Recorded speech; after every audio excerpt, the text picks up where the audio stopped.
रावण की वो लंका जिसे सोने की नगरी कहा गया, एक ऐसा राजा जिसे दुनिया राक्षस कहती है, लेकिन जो विद्वान भी था, वैज्ञानिक भी और शिव भक्त भी। कहा जाता है भगवान हनुमान ने जिस लंका को आग लगाई थी उसके निशान आज भी मौजूद हैं। वो महल जहाँ रावण रहता था, वो अशोक वाटिका जहाँ सीता माता को रखा गया, वो गुफाएं जहाँ तपस्या करके उसने अपनी शक्तियाँ प्राप्त की। आज हम श्रीलंका में ढूंढने निकले हैं रावण की असली लंका। आज तक जो रामायण आपने सुनी है, आज आप उसे देखेंगे। श्रीलंका इज श्रीलंका। श्रीलंका श्रीलंका। जंगल के बीच से शुरू होती है रावण का महल कहलाए जाने वाले सिगरिया फोर्ट की एंट्री। चारों तरफ घने पेड़, गीली मिट्टी की खुशबू और रास्ते भर हजारों बंदर। इतने बंदर की एक पल को लगा लंका को जलाने के बाद शायद हनुमान की सेना आज भी यहीं डेरा डाले बैठी है। जिस रास्ते से मैं भी आया हूँ वहाँ पर बोलते हैं कि शाम को 6 बजे के बाद आपको नहीं जाना है और सुबह 6 बजे तक, मतलब शाम के 6 बजे से सुबह 6 बजे तक नहीं जाना है, क्योंकि जो हाथी हैं वो एकदम से आते हैं। काफ़ी सारे हाथियों की जो मूवमेंट है वो उस रोड पर रहती है। अभी देखना यहाँ पर भी, हाँ जैसे मैंने बात की, लिखा है ना wild elephant roaming area at dusk. तो यहाँ कभी भी जो है एकदम से जो हाथी हैं वो आ जाते हैं। तो आपको अपनी जो है सुरक्षा अपने हाथों में रखनी पड़ेगी। ये जो आप मेरे पीछे देख रहे हो, ये वो जगह है जहाँ से जो पैलेस है, जो रावण का महल है, उसकी ऑफिशियली शुरुआत होती है। ये जो टिकट काउंटर देख रहे हो, यहाँ से आप एंट्री लेते हो और यहीं से जो कारनामे हैं, जो अजीब चीज़ें हैं इस महल के बारे में, वो शुरू हो जाती हैं। महल तक पहुंचने से पहले एक बड़ी पानी की खाई मिलती है। आज ये शांत दिखती है, लेकिन माना जाता है कि ये सुरक्षा के लिए बनाई गई थी। स्थानीय लोगों के अनुसार इसमें कभी मगरमच्छ रखे जाते थे ताकि कोई दुश्मन सीधे ना अंदर आ सके।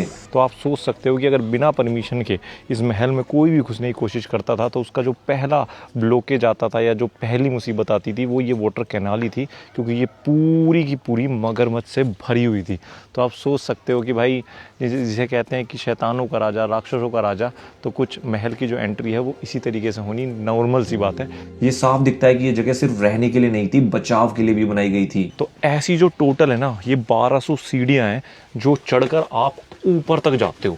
इस हिस्से को पार करने के बाद आप पहुंचते हो खुले मैदान में। यही है सिगरिया के मशहूर वाटर गार्डन। पहली नजर में ये बस एक बगीचा लगता है, सीधे रास्ते, दोनों तरफ हरी घास, बीच में पानी के चौकोर और गोल तालाब। लेकिन ध्यान से देखो तो समझ आता है कि ये सिर्फ सुंदरता के लिए नहीं बनाया गया था। यहाँ नीचे जमीन के अंदर पानी ले जाने के रास्ते बनाए गए थे। बारिश का पानी जमा किया जाता था, फिर उसे इन तालाबों और फुवारों तक पहुंचाया जाता था। सबसे दिलचस्प बात यह है कि बरसात के मौसम में इनमें से कुछ फुवारे आज भी खुद चल पड़ते हैं। तो जो पानी का पूरा अंडरग्राउंड सिस्टम बनाया हुआ है, तो वो कुछ ऐसे बहता हुआ आता था, पूल से होता हुआ, गार्डन से होता हुआ, अंडरग्राउंड पाइप से यहाँ पर वाटरफॉल हुआ करते थे और फिर यही पानी जाके आगे के जो पूल्स हैं उनमें भरा करता था। ये वाला जो एरिया है ना, अब आप ये सोच रहे हो कि ये क्या है, तो भाई ये जितने भी आप देख रहे हो ये यहाँ पर स्विमिंग पूल हैं। एक उधर है, एक इधर है, एक उधर है, और 4-4 स्विमिंग पूल क्यों बना रखे हैं? कहते हैं कि जो उनके सेवक थे ना, वो 500 से 1000 तो सिर्फ उनके सेवक हुआ करते थे। तो उस टाइम में क्या था कि कुछ स्विमिंग पूल तो वो सेवकों के लिए रखते थे नहाने के लिए, और कुछ जो हैं जो रानी हो गई या एलीट लोग हो गए, जो बड़े हो गए, उनके लिए। बट स्विमिंग पूल से ज़्यादा बड़ी बात यहाँ पर क्या है कि उस टाइम में यहाँ पर चेंजिंग रूम जैसी चीज़ भी बनाई गई थी। मैं अब आपको उस तरफ जाके दिखाता हूँ। और अभी ये जो है एक यूनेस्को वर्ल्ड हेरिटेज साइट बन चुकी है, तो उसकी जो देखभाल है, जो इसके टिकट के पैसे हैं, वो सब यूनेस्को संभालता है, और इसके जो मतलब रिस्टोरेशन है वो यूनेस्को ही संभालता है। जितना भी आप देख रहे हो ना, ये उस टाइम में गार्डन हुआ करते थे, अलग अलग जगह बैठने की हुआ करती थी, अलग अलग तरीके के फूल हुआ करते थे। और ये देखो, ये लोग लग रहे हैं ताकि जो गंदगी है साफ़ कर सकें, मतलब इसको एक्टिव रख सकें। अब ये जगह जो आप यहाँ पर देख रहे हो, ये है वो चेंजिंग रूम। ये जो जगह आ रही है ना, यहाँ से लोग चेंज करके इस स्विमिंग पूल में एंट्री लेते थे। फिर वो चुनते थे कि भाई उन्हें यहाँ नहाना है या उधर नहाना है। तो आप देखो, उस टाइम में सोचा गया है कि भाई ऐसे खुले में ना चेंज करना पड़े, इधर से जाके उधर वो चेंज करके एंट्री करते थे। यही देखकर कई लोग कहते हैं कि ये जगह सिर्फ रहने के लिए नहीं थी, बल्कि एक सोच समझकर बनाया गया राजमहल रही होगी। आज सिर्फ अवशेष बचे हुए हैं कि भाई यहाँ पर लोग कैसे रहते थे, क्या करते थे, और उसके अलावा तो कुछ भी नहीं है। मतलब बात वही है यार, शौक सारे सेम ही हैं, शौक नहीं बदले। मतलब कि स्विमिंग पूल वगैरह रखना, जिस तरीके से जीना, बस वो है कि उसका तरीका बदल गया है। आज हीटेड स्विमिंग पूल आ गए हैं, थोड़े से उसमें टैक आ गया है कि पहले के लोगों ने वो देखा नहीं, वो सब चीज़ वही इंजॉय कर रहे थे। बट अब थोड़ा सा है कि उसको इम्प्रूव कर दिया गया है। जैसा आईफोन इम्प्रूव कर रहा है ना, 11, 12, 13, 14, 15, बस वैसा ही इम्प्रूवमेंट चल रहा है। मतलब इतने युगों पहले एक ऐसा सिस्टम बनाया गया था जो बिना बिजली, बिना मोटर, सिर्फ ढलान और दबाव, प्रेशर के सहारे काम करता था। सीधे शब्दों में उस समय के लोगों को पानी को संभालने और चलाने की गहरी समझ थी। और वो देखो जो पाइपलाइन की मैं आपसे बात कर रहा था, अभी भी वहाँ पर जो पानी आ रहा है वो उन्हीं पाइपलाइन से आ रहा है जो उस टाइम पे बिछाई गई होंगी यहाँ पर। आज यहाँ का जो वाटर सिस्टम है, जिस तरीके से गार्डन डिज़ाइन है, जिस तरीके से एंट्री डिज़ाइन है, इसको देख के जो मॉडर्न आर्किटेक्ट हैं वो भी ये बोलते हैं कि एक उस टाइम की जो इंजीनियरिंग है उसके लिए मतलब बहुत बड़ी बात है और उसका एक अजूबा मानते हैं इसको कि उस टाइम में इस तरीके की प्लानिंग की गई कि वो अंडरग्राउंड वाटर जाएगा, इस तरीके के गार्डन्स होंगे, इस तरीके का पाथवे होगा, स्टोन गार्डन्स होंगे। स्टोन को इस हिसाब से इन लोगों ने काटा, डिज़ाइन किया कि ये पूरा महल बनना पॉसिबल हो पाया। तो वाटर गार्डन्स के बाद जैसे जैसे आप आगे बढ़ते हैं अचानक रास्ते बदल जाते हैं। सामने दिखते हैं दो विशाल चट्टानें, इतनी बड़ी कि उनके सामने इंसान छोटा लगने लगता है। इन्हीं दो चट्टानों के बीच से सीढ़ियां ऊपर की तरफ जाती हैं। यहीं से शुरू होती है सिगरिया की असली चढ़ाई। यहाँ पर एक वार्निंग दी हुई है कि ज़्यादा शोर नहीं करना। यहाँ पर काफ़ी सारे मधुमक्खी के जो छत्ते हैं वो बहुत सारे हैं और अगर ज़रा सा भी डिस्टर्बेंस हुई तो आप पर उनका अटैक हो सकता है। इन पत्थरों को देखकर एक सवाल आपके मन में उठता है, क्या ये चट्टानें यहाँ लाई गई थी या फिर उन्हें काटकर उसके बीच में से रास्ता निकाला गया? दोनों ही काम उस समय के हिसाब से आसान नहीं लगते और शायद यही वजह है कि कई लोग इसे रावण के महल से जोड़ते हैं। इजिप्ट के पिरामिड में जो पत्थर लगे हुए हैं वो 2 टन से 8 टन के हैं और अभी तक हमारे पास उनका जवाब नहीं है कि वो वहाँ पर कैसे रखे गए होंगे वो पिरामिड बनाने के लिए। तो ये जो आप मेरे पीछे पत्थरों का साइज़ देख रहे हो, आप खुद अंदाज़ा लगा सकते हो कितने हज़ारों टन के होंगे, शायद लाखों टन के हों। हज़ारों लाखों साल पहले ये लाके यहाँ पर लगाए गए या रास्ता इनके बीच में से काट के बनाया गया। दोनों का ही जवाब देना बड़ा मुश्किल है क्योंकि ना तो वो काम इजी है और ना ये काम इजी है। जो नक्शा बनाया है पूरे महल का वो एकदम एग्जैक्ट बैठता भी है कि देखो कैसे सीढ़ियाँ जो है पूरी रिफाइन करके इसके बीच में से बनाई हुई हैं। इन दो विशाल चट्टानों के बीच से ये असली चढ़ाई शुरू होती है। हम मैं एग्जैक्टली इस पूरे महल के नीचे आ चुका हूँ। अब आप यहाँ इसको पास से देख सकते हो। यहाँ पर ना कुछ गुफाएं भी मुझे दिख रही हैं। कुछ लोग कहते हैं ये एक बहुत बड़े लायन का ऐसा हाथ था वो है, बट कुछ लोग कहते हैं गुफाएं थी। अब हम इसको ऊपर ट्रैक करके जाएंगे। अब ये देखो कुछ ऐसा रास्ता जा रहा है। यहाँ पर भी हमें सीढ़ियाँ देखने के लिए मिल रही हैं, सीढ़ियाँ ही सीढ़ियाँ जहाँ भी देख रहे हो। कहा जाता है कि ऊपर तक पहुंचने के लिए तकरीबन 1200 सीढ़ियां चढ़नी पड़ती हैं। शुरुआत में ये आसान लगती है लेकिन जैसे जैसे ऊपर बढ़ते हो ढलान तेज होती जाती है और सांस भी। हर कुछ कदम बाद पीछे मुड़कर देखने का मन करता है और वहीं से नजारा बदलने लगता है। नीचे का जंगल छोटा दिखने लगता है, वाटर गार्डन्स दूर छूट जाते हैं और समझ आने लगता है कि ये सिर्फ रहने की जगह नहीं थी, ये एक ऐसी ऊंचाई है जहां से पूरे सिगरिया इलाके पर नजर रखी जा सकती है। चारों तरफ खुला मैदान, दूर दूर तक फैले जंगल और हर दिशा साफ दिखाई देती है। ऊपर की तरफ जाते जाते एक बात साफ होने लगती है कि ये कोई साधारण किला नहीं था और फिर जैसे ही आप आगे बढ़ते हो आप पहुंचते हो लायन गेट पर। यहीं आकर ये एहसास और मजबूत हो जाता है कि ये जगह आम नहीं थी। भाई इतनी सारी सीढ़ियाँ चढ़ के भी हम इस महल के बिल्कुल स्टार्टिंग पॉइंट पे पहुंच पाए हैं और इस महल की स्टार्टिंग में ही कुछ ऐसे शैतानी जो पंजे हैं वो आपका स्वागत करते हैं। तो आपको यहीं से फीलिंग आ गई होगी कि ये महल किसका हो सकता है, कौन ऐसा राजा होगा जो पहले तो इतनी ऊंचाई पे एक ऐसे पहाड़ पे जो बिल्कुल भी ऐसा खूबसूरत है सजा धजा नहीं लगता अपना पूरा महल बनाएगा। उसके बाद अपने महल की स्टार्टिंग में कुछ ऐसे खतरनाक पंजे लगाएगा दोनों तरफ। एक पंजा आप यहाँ पर देखते हो और दूसरा पंजा आप यहाँ पर देखते हो।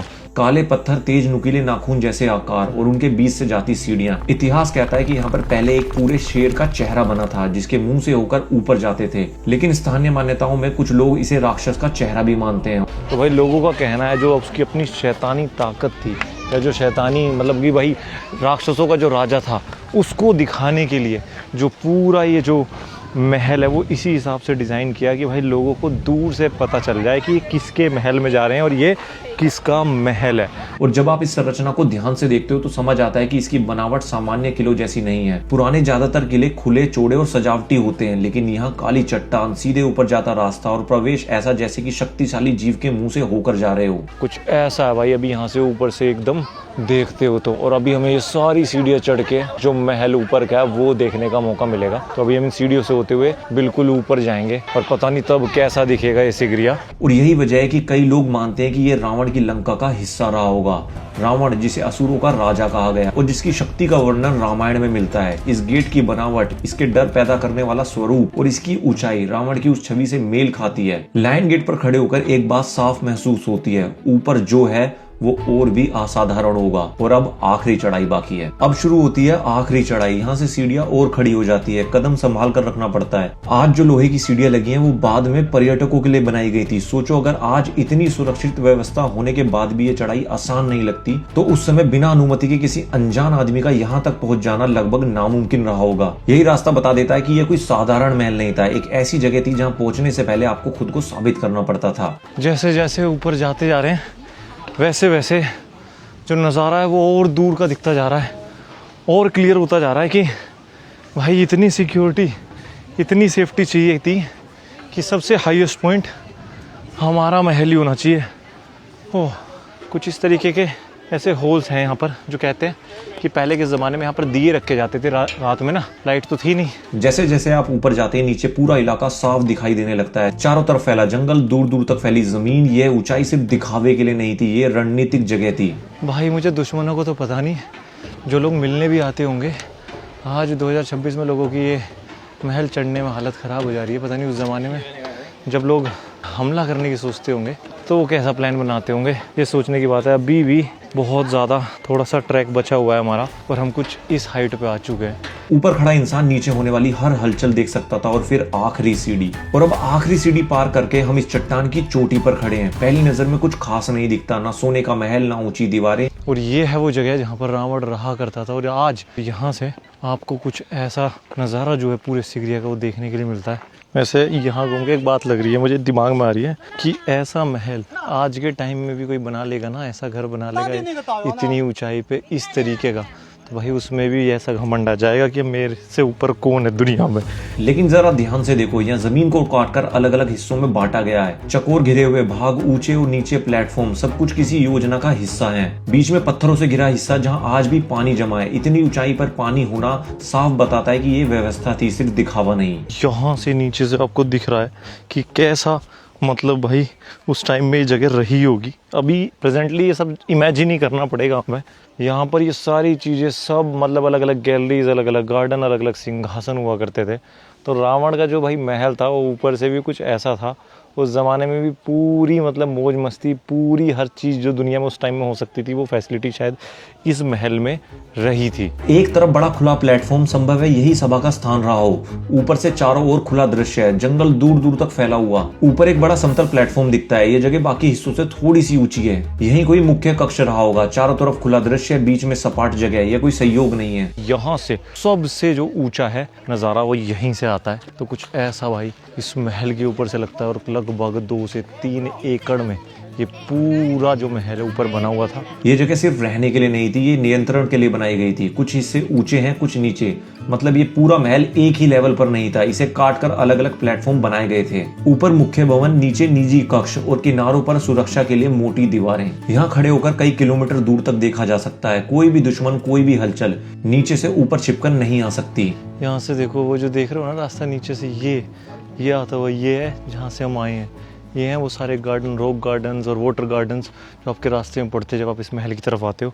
और यहाँ से कितना छोटा लग रहा है वो, आप सोच सकते हो कितनी ऊंचाई पे हम। अब कल्पना करो, अगर ये सच में रावण का महल रहा होगा तो वो यहाँ से पूरी लंका पर नजर रखता होगा। अगर इस महल को रावण से जोड़ा जाए तो ये स्थान उसके स्वभाव से मेल खाता था। ऊंचाई, नियंत्रण और शक्ति। रावण विद्वान था, शक्तिशाली था, लेकिन जब अहंकार बढ़ता है तो ज्ञान भी उसे नहीं संभाल पाता। उसकी एक जिद सीताहरण उसकी पूरी विरासत पर भारी पड़ी। और आज यही बची हुई नींव याद दिलाती है कि ताकत और ज्ञान के बाद भी अगर घमंड बढ़ जाए तो महल बचते नहीं है। सो गाइस, यहाँ आकर इस रावण के महल का जो है एंड होता है। और ये पूरा टूर करके ना मेरे दिमाग में एक बात आई है कि हम सोचते हैं दुनिया का जो सबसे खतरनाक चीज़ है वो ये बॉम्ब है, एटम बॉम्ब है, न्यूक्लियर बॉम्ब है। पर मुझे ऐसा लगता है दुनिया की सबसे खतरनाक चीज़ है घमंड।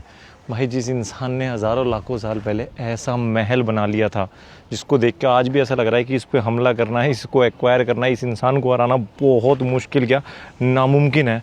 बट उसके घमंड के चलते उसने भी अपना साम्राज्य, अपना नाम, सब कुछ खो दिया। कहते हैं कि जो रावण था भाई, उसके पास जो म्यूज़िक का ज्ञान था, जो उसके पास वेदास का ज्ञान था, जो उसके पास मेडिसिन का ज्ञान था, जो उसके पास यज्ञ का ज्ञान था, वो सबसे ज़्यादा था। बट एक चीज़ जो उसे मार गई वो उसका घमंड था। सिगरिया की ऊंचाई से उतरकर तकरीबन 130 किलोमीटर दूर हम पहुंचे सीता अहलिया। नुअरा अहलिया के पास एक ठंडा हरा भरा इलाका। यहाँ स्थित है सीता अमान टेम्पल और माना जाता है कि ये वही स्थान है जहाँ अशोक वाटिका हुआ करती थी। रामायण के अनुसार रावण ने सीता माता को अपने महल में में रखने की कोशिश की थी, लेकिन माता ने महल में रहने से इनकार कर दिया। उन्होंने रावण के वैभव को ठुकराया और उन्हें एक बगीचे जैसे स्थान में रखा गया जिसे अशोक वाटिका कहा गया। और आज इस इलाके में सच में अशोका के काफी पेड़ देखे जाते हैं। घनी हरियाली, ठंडा मौसम, पहाड़ी वातावरण, वर्णन रामायण के विवरण से मेल खाता दिखाई देता है। मंदिर के पास बहती छोटी धारा और पास की चट्टानों पर ऐसे निशान दिखाई देते हैं पैरों के, जिन्हें हनुमान जी के चरणों के निशान माना जाता है। मंदिर के इस हिस्से से होते हुए आप आते हैं इस पुल पे, और ये वो पुल है जो इस मंदिर को उस जगह से कनेक्ट करता है जहाँ पर हनुमान जी ने अपने पहले कदम रखे थे। इस पुल के एक हिस्से पे आपको हनुमान जी की एक बड़ी सी मूर्ति देखने के लिए मिलती है, और जैसे ही आप सीढ़ियों से नीचे आते हो तो आपको हनुमान जी के वो असली कदम दिखते हैं जो उन्होंने लंका में रखे थे जब वो पहली बार लंका में आए थे। तो ये अब आप मेरे सामने जो देख रहे हो, ये हैं हमारे भगवान हनुमान जी के कदमों के निशान। बिल्कुल सही, वही अशोक वाटिका, वही रावण की लंका जहाँ पर उन्होंने पहला कदम रखा था। तो आज भाई यहाँ पर लोग आते हैं, काफ़ी माथा टेकते हैं और आशीर्वाद लेते हैं उस जगह से। जब वे माता सीता से मिलने आए थे, मंदिर परिसर में एक मूर्ति भी है जो उस क्षण को दर्शाती है जब हनुमान जी ने भगवान राम की अंगूठी देकर माता सीता को विश्वास दिलाया था कि वो श्री राम के दूत हैं। और यहाँ से वो नदी बहती हुई आपको दिख रही है जहाँ पर सीता माता अपने बाल धोया करती थी। तो भाई ये है सीता अमान मंदिर, और वो पवित्र जगह लंका में जहाँ पर हनुमान जी ने पहला कदम रखा और हमारी सीता माता ने काफ़ी वक्त बिताया रामायण युद्ध के टाइम पे। तो अगर कभी आप श्रीलंका आते हो तो इस जगह को बिल्कुल भी मिस मत करना। आपको अपना इतिहास, अपना कल्चर, अपना धर्म सब कुछ महसूस करने को मिलेगा और मन के अंदर एक अलग ही आपको शांति महसूस होगी। आज यह नियमित पूजा होती है। दूर दूर से श्रद्धालु आते हैं, भारत से, श्रीलंका से और दुनिया के अलग अलग इलाकों से। ये सिर्फ एक पर्यटन स्थल नहीं है, आस्था का केंद्र है। अगर सिगरिया शक्ति की कहानी थी तो सीता अहल्या धैर्य, विश्वास और प्रतीक्षा की कहानी है। सीता अहल्या से निकलकर हम आगे बढ़े एला की तरफ। सीता अहल्या से एला की दूरी लगभग 70 किलोमीटर है। पहाड़ी रास्ता, घुमावदार सड़कें, और जैसे जैसे आप एला की तरफ पहुंचते हैं तो जंगल घना होने लगता है। यही कहीं बीच पहाड़ों में है रावण की गुफा। कहा जाता है यही वो जगह है जहाँ रावण ने तपस्या की थी। यही वो गुफा है जहाँ उसने अपनी शक्तियां प्राप्त की थी। कुछ लोक कथाएं ये भी कहती है कि इंद्रजीत ने भी यहाँ साधना की थी। ऊपर चढ़ाई करके जब गुफा के पास पहुंचते हैं तो पहली नजर में समझ आ जाता है कि ये जगह छिपी हुई है। सामने से देखने पर बस एक चट्टान दिखती है, लेकिन पास जाकर एक बड़ा सा खुला मुहाना दिखाई देता है। भाई बहुत सारा जो चढ़ाई वो हम ऑलरेडी कर चुके हैं। अब देखो यहाँ पर इस टाइम कुछ ऐसा सा पूरा चारों तरफ से ना पूरे पहाड़ों से घिरी हुई है। पानी बहने की आवाज़ आ रही है, एक अलग ही सन्नाटा सा है भाई यहाँ पे। कहते हैं वो जो पत्थर देख रहे हो ना पीछे, वो टनल्स हैं जो नौरा एलिया तक जाती हैं, 65 किलोमीटर तक। बट अभी पत्थर वगैरह डाल के उसको बंद कर दिया है। ये हम पास से चल के देखते हैं भाई कैसी है ये। अंदर जाते हो गुफा के तो ठंडक महसूस होती है। पत्थर काले, प्राकृतिक चट्टानों को काटकर रास्ता बनाया गया लगता है। मैं पहली बार लाइफ में किसी ऐसी गुफा में आया हूँ। ये है वो रावण की गुफा, और अब हम यहाँ से थोड़ा सा आगे और जाने की कोशिश करते हैं जितना जा सकते हैं। पानी लगातार ऊपर से पहाड़ों से गिर रहा है भाई। तो लिटरली मैं अभी वहाँ खड़ा हूँ जहाँ पर कभी रावण हुआ करता था। गुफा देखो यार। स्थानीय लोग कहते हैं कि इस गुफा से 3 सुरंगें निकलती हैं। एक सुरंग रामना फॉल्स की तरफ, दूसरी सुरंग सीता अहल्या की दिशा में, और तीसरी किसी और रणनीतिक स्थान की ओर। आज वो सुरंगें पूरी तरह खुली नहीं है, लेकिन गुफा के अंदर कुछ हिस्सों में ऐसा लगता है कि रास्ता आगे और भी जाता होगा। इतिहास की बात करें तो ये गुफा बहुत पुरानी है। यहाँ खुदाई में ऐसे इंसानी अवशेष मिले हैं जो 20,000 साल पुराने हैं, और आज वो श्रीलंका के नेशनल म्यूजियम में देखे जा सकते हैं। मतलब ये जगह सिर्फ कथा का हिस्सा नहीं, मानव इतिहास का भी साक्षी रहा है। वो जगह देख रहे हो जो अंदर तक जा रही है, हिम्मत है उसमें जाने की। वहाँ से एंट्री है इस गुफा की और वहाँ तक है भाई। मैं तो जा रहा हूँ भाई। ओ भाई मेरी फट रही है भाई कसम से। भाई मेरी धक धक हो रही है यार। What the fuck भाई। ओए आवाज़ सुन पा रहे हो? यहाँ काफ़ी सारे चमगादड़ हैं और ये रास्ता ना आपको आगे तक लेके गया है। भाई हर आवाज़ के साथ मेरी हालत ख़राब हो रही है। मैं अकेला हूँ पूरा इस गुफा में। भाई जो रास्ता है ना वो यहीं पे एंड हो रहा है इस गुफा का, और मुझे लगता भी नहीं कि यहाँ से आगे जाना चाहिए। कुछ आवाज़ ही देखो।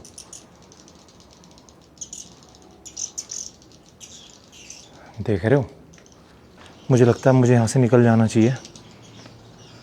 भाई मेरे पीछे देखा नहीं जा रहा मेरे से।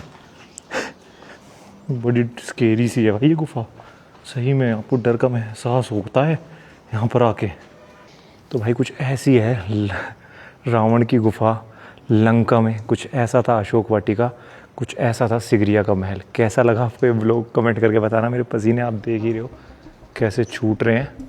अगर हम इसे रामायण से जोड़कर देखें तो ये स्थान रावण की छवि से मेल खाता है। घना जंगल, छिपी हुई गुफा, रणनीतिक जगह और पहाड़ों के बीच बना एक गुप्त अड्डा। सिगरिया शक्ति का प्रतीक लगा, सीता एलिया धैर्य का और यह रणनीति और साधना का। कहा जाता है ये वही स्थान है जहाँ रावण ने अपनी शक्तियों को साधा और उसने तप किया और जहाँ से उसने अपनी योजनाएं बनाई। आज गुफा खामोश है लेकिन उसकी दीवारें अब भी कहानी कहती हैं। आज हमने वो देखा जो अब तक सिर्फ सुना था, एक चट्टान जिसे लोग रावण का महल मानते हैं, एक बगीचा जहाँ सीता माता ने राजमहल ठुकराया, धरती पर बैठना चुना, और एक गुफा जहाँ कहा जाता है रावण ने अपनी शक्तियां साधी थी। सच क्या है, इतिहास अपनी तरह कहता है, आस्था अपनी तरह। लेकिन एक बात साफ है कि ये जगह यूं ही मशहूर नहीं है। ये जमीन हजारों सालों से एक कहानी को संभाले बैठी है। रावण विद्वान था, शक्तिशाली था, लेकिन जब अहंकार बढ़ता है तो सबसे ऊंचा महल भी खाली रह जाता है। आज उस महल की सिर्फ नींव बची है। गुफा अब खामोश है, अशोका के पेड़ आज भी खड़े हैं और सवाल अब भी वही है, क्या ये वही लंका है? फैसला आपका। ये था रावण की लंका का हमारा सफर।